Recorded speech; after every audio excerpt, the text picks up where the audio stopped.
Welcome back to Midnight Report Special, and we have it's such an of our honor, right, to be able to talk to the ambassador of India to Thailand, right? Certainly, and he gave us such a very knowledgeable time. ต้องบอกเลยนะคะว่าการพูดคุยกับท่านเอกอัครราชทูตของอินเดียประจำประเทศไทยคราวนี้ได้รับความรู้มากเลยค่ะเรื่องที่เราไม่ค่อยทราบกันนะคะก็คือมีนักลงทุนของไทยเนี่ยไปในอินเดียค่อนข้างมากเลยนะคะตอนนี้นอกจากนั้นก็ยังมีนักท่องเที่ยวไทยที่ไปอินเดียมากส่วนใหญ่ก็คือจะไปแสวงบุญค่ะแต่ว่าของอินเดียเนี่ยก็มาเที่ยวเมืองไทยเยอะเหมือนกันนะคะแต่ที่เราไม่ค่อยรู้กันก็คือคนที่เป็นคู่รักในมีฐานะดีในอินเดียเนี่ยมักจะมาแต่งงานกันในเมืองไทยด้วยค่ะก็วิวสวยทุกอย่างดีใช่ไหมครับเดี๋ยวเราไปชมบทสัมภาษณ์กันเลยครับคุณผู้ชมคะกลับมาพบกับรายการ Midnight Report Special กันต่อนะคะในช่วงนี้ค่ะเราได้รับเกียรติจากท่านเอกอัครราชทูตของอินเดียประจำเมืองไทยนะคะเราจะมาคุยกับท่านต่อขอความรู้กับท่านเกี่ยวกับเรื่องที่น่าสนใจเกี่ยวกับอินเดียและก็อาเซียนกันค่ะ Mr. Ambassador, I heard that there are a lot of Thai tourists going to India per day. Mostly they go for the pilgrimage sites to do those pilgrimage trips. What about the number of tourists from Thailand to India per year? Well, you're absolutely right. A lot of Thai tourists do visit India. Our understanding is that it's close to about 100,000 people per year who go to India. And these people are mainly visiting those areas which are significant for Buddhism. Bodh Gaya and the different parts of India which are associated with Lord Buddha. But what we're trying to do also is create an interest among the Thai people to visit India for other things, other leisure activities. For example, you can do skiing in Kashmir. You can visit hill stations like Simla and Darjeeling. You can go to backwaters of Kerala or Goa.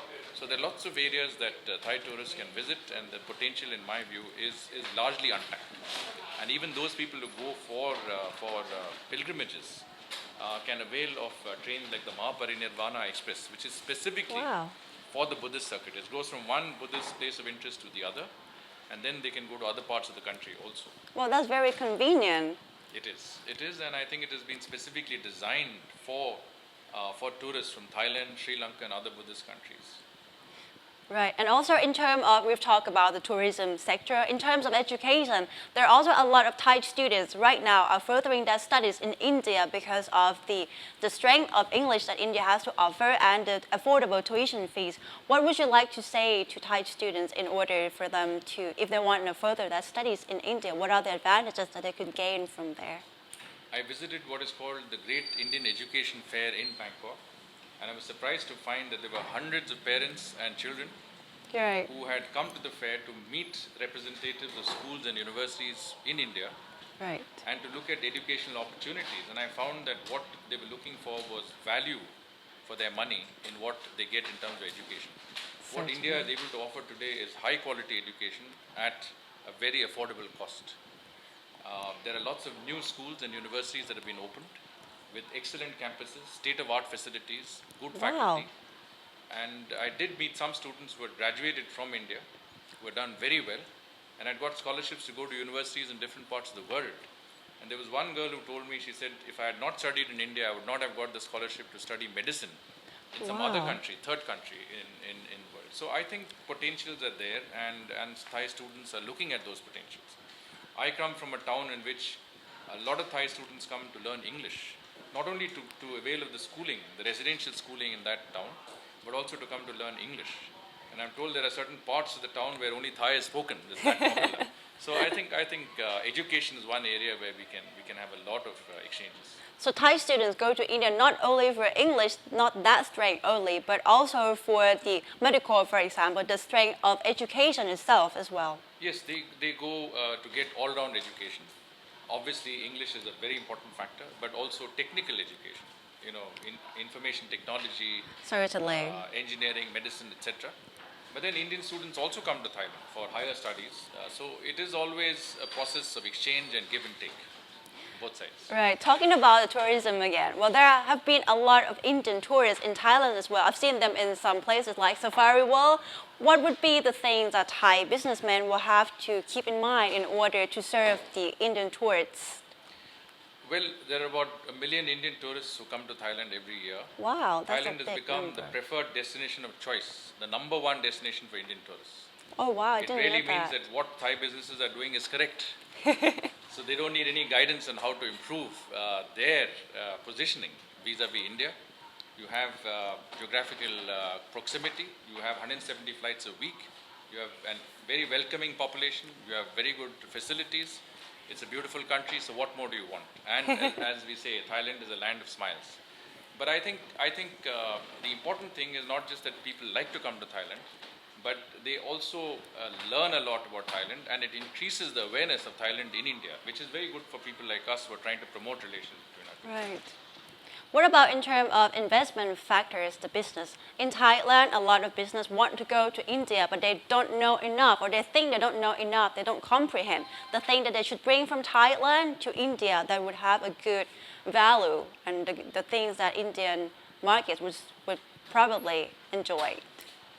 Well, in our embassy, I can tell you we have a business center that is focused on assisting Thai businesses in targeting areas that would be of interest to them in India, particularly if they want to invest. Even the small and medium businessman Right. can invest in certain niche areas where they can expect to do well. The larger companies are already going to India, but we want to interest even the middle-sized companies in looking at India. So the potentials are there, as I said, in all sectors. It doesn't have to be only in infrastructure. It can be in services sector. It can be in areas such as food production, on aquaculture, where Thailand is strong. We had visited some provinces in Thailand where we found you have very good rubber technology. Rubber You're cultivating technology. rubber, you're cultivating palm oil. You have tremendously successful fish and seafood industry. And all of this is areas which can be of potential when it comes to both trade with India and investments in India. But you said that there is a center at the embassy where Thai businessmen, if they have the interest, they can go to for consultations. We have a business center. Anyone who's interested can log into our website or our Facebook page. He'll get all the information that he needs. He doesn't need an appointment. He can go straight to our embassy. We have our Thai employees who can also speak to them in Thai and guide them. But our idea is to make it possible for Thai entrepreneurs, as it is, as we also focus on Indian entrepreneurs who come to Thailand. We also try and help Thai entrepreneurs going to India. There's one factor that I found very astonishing to know that there are a lot of Indian wealthy couples who come to Thailand to celebrate their love in terms of wedding ceremonies. How significant is that? How is the trend going? And why is it that they choose to come to Thailand for such the lovable experience? Well, marriages are an industry by themselves. If you look at arranging weddings, there are wedding planners, there are people who facilitate the entire logistics of weddings, and nowadays weddings are big affairs. And of course, if you look at the fact that Thailand is increasingly popular, it is because the facilities are here. It is because the industry has been able to attract large groups of people to come and hold their weddings, not just in Bangkok, but also in Phuket, in Pattaya and other places. And I think this is something that will only grow because almost half the population of India, about 500 million people, represent the middle class who have the potentials of being able to spend on goods that were earlier difficult to attain. And today they are increasingly looking at more interesting destinations to go to, and Thailand is definitely on the top of those destinations. And we're very happy that young Indian couples are looking increasingly at Thailand in which to consecrate their marriages and come here and have a memorable time which they can take back with them in India. That's a very good relationship that we have right now between Thailand and India. We've come to the last question, sir. A lot of people hear about India and the cooperation with India and ASEAN or India and Thailand, but they don't really understand what is going on right now in terms of the cooperation itself. Could you elaborate on this factor, sir? Well, as I said, we are a summit partner, which means that between ASEAN and India, there's a meeting every year at the level of the heads of state or government. We are also dialogue partners, which means we consult each other extensively on all issues, political, economic, otherwise. We create the framework for a better economic relationship. So at the ASEAN level, it is largely, I would say, for the common man, it looks like a theoretical construct, but it is a construct that is facilitating closer ties between our two countries. It is making it possible for the the common man to access India better and vice versa. So I think it is certainly opening up doors both for Indians into ASEAN and ASEAN residents into India.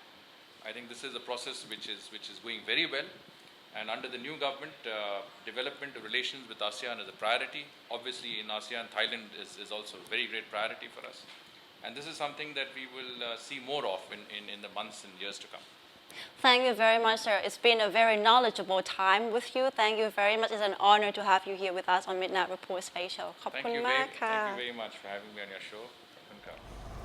ค่ะจากการพูดคุยกับท่านเอกอัครราชทูตอินเดียประจำประเทศไทยนะคะเราก็ได้รับความรู้ใหม่ๆเพิ่มขึ้นมากมายเลยนะคะไม่ว่าจะเป็นเรื่องราวเกี่ยวกับการศึกษาของเด็กไทยที่ค่อนข้างที่จะสนใจที่จะไปเรียนที่อินเดียมากเพราะว่าไม่ว่าจะเป็นเรื่องเกี่ยวกับการคุ้มค่าเงินที่ไปภาษาอังกฤษที่ค่อนข้างที่จะดีแล้วก็มีเรื่องเกี่ยวกับการศึกษาที่เข้มข้นมากๆเลยค่ะคุณแบงค์ใช่ครับมีการให้มอบให้ทุนการศึกษาด้วยนะครับซึ่งก็น่าเรียกว่าน่าสนใจแล้วก็เป็นทางเลือกการศึกษาให้แก่ท่านผู้ปกครองแล้วก็เด็กๆหลายคนเลยนะครับเพราะว่าในเมืองไทยก็ยังหายากอยู่นะครับที่จะมีการเรียนการสอนที่เป็นภาษาอังกฤษหมดแล้วก็ค่าเทอมเนี่ยไม่แพงมากนะครับใช่ค่ะแล้วก็ที่อินเดียเนี่ยเขาก็โด่งดังเรื่องเกี่ยวกับ information technology หรือว่าเทคโนโลยีสารสนเทศด้วยนะคะครับ Yes, unfortunately it is our time to say goodbye to our lovely viewers.